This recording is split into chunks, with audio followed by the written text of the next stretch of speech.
Bir kishi Abi Tolib og'li Imom Ali huzuriga kelib, "Ey imom, mening ko'p muammolarim bor edi va men Allohdan mag'firat so'radim, lekin ehtiyojlarim qondirilmadi va muammolarim hal qilinmadi" dedi.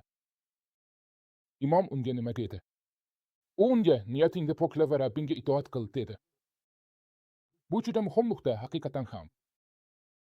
Parvardigorimiz ulug' va ulug'dir, rahmlilarning eng rahmlisi va saxovatlilarning eng saxovatlisidir va u cheksiz inom beradi. Biroq inson og'zi va Alloh bilan mulohaza yuritish uchun bir necha daqiqa vaqt ajratish kerak. Chunki Parvardigorimiz ulug' va ulug'dir. Shunday deydi: "Agar bandalarim meni so'rasalar, albatta men yaqinman. Menga duo qiluvchining duosiga javob beraman." Bas ular ham menga javob bersinlar va menga iymon keltirsinlar, shoyat to'g'ri yo'lga boshlansalar. Ular javob bersinlar, men ham javob beraman. Shunday qilib, inson niyatini Alloh roziligi uchun poklasa, boshqalarga zulm qilmasa va gunohlardan yiroq bo'lsa, aslida istig'for qilish uning muammolarini hal qiladi va yana Parvardigorimizning rahmati men ayta oladigan narsalardan ham ancha kengdir. Inson gunohkor bo'lishi mumkin, biroq Alloh taolo baribir uning duosiga javob berishi mumkin va istig'for qilish unga foyda berishi ehtimoldan xoli emas.